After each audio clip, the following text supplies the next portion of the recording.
À première vue, le composé chimique le plus simple de deux atomes d'hydrogène et d'un atome d'oxygène, qui est sans exagération la base de la vie sur Terre. Saviez-vous que les plantes ont besoin de beaucoup plus d'eau, en fait, beaucoup plus que tous les animaux sur la planète? C'est vrai car les plantes sont composées à 90% d'eau. Mais que peut-il se passer par exemple si vous oubliez de les arroser? Dans cette vidéo, nous allons montrer ce qui arrive aux plantes lorsqu'elles sont confrontées à des conditions défavorables et comment cela peut affecter leur santé. Rejoignez-nous. L'eau pénètre dans la plante par les racines, puis se déplace à travers la tige jusqu'à ses feuilles. Lorsque la plante est hydratée, il y a une pression de turgescence suffisante. L'afflux d'eau pousse la membrane plasmique contre la paroi cellulaire.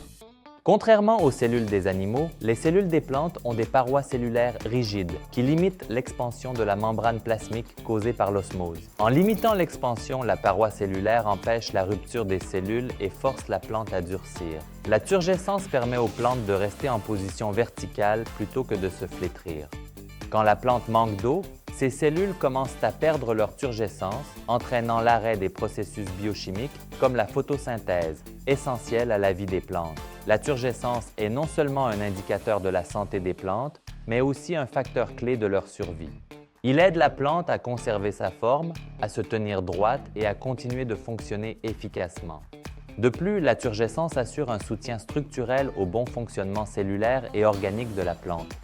Nous pouvons remarquer une diminution de la pression de turgescence dans une plante par son apparence. Au début, elle semble flétrie et déprimée.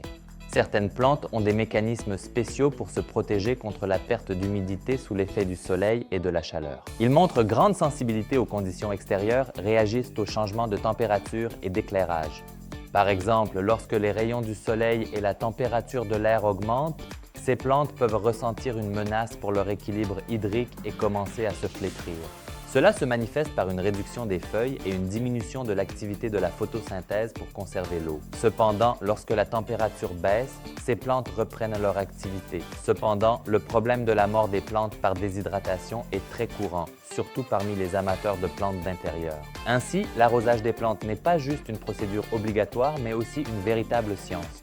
L'eau est la vie pour les plantes et un bon régime d'arrosage aide à leur fournir l'humidité nécessaire pour une croissance et un développement sain. N'oubliez pas les besoins de vos plantes. Vérifiez régulièrement l'humidité du sol. Ainsi, vos plantes vous remercieront par leur beauté et leur vitalité. Votre attention et vous souhaitons un bon entretien de vos plantes.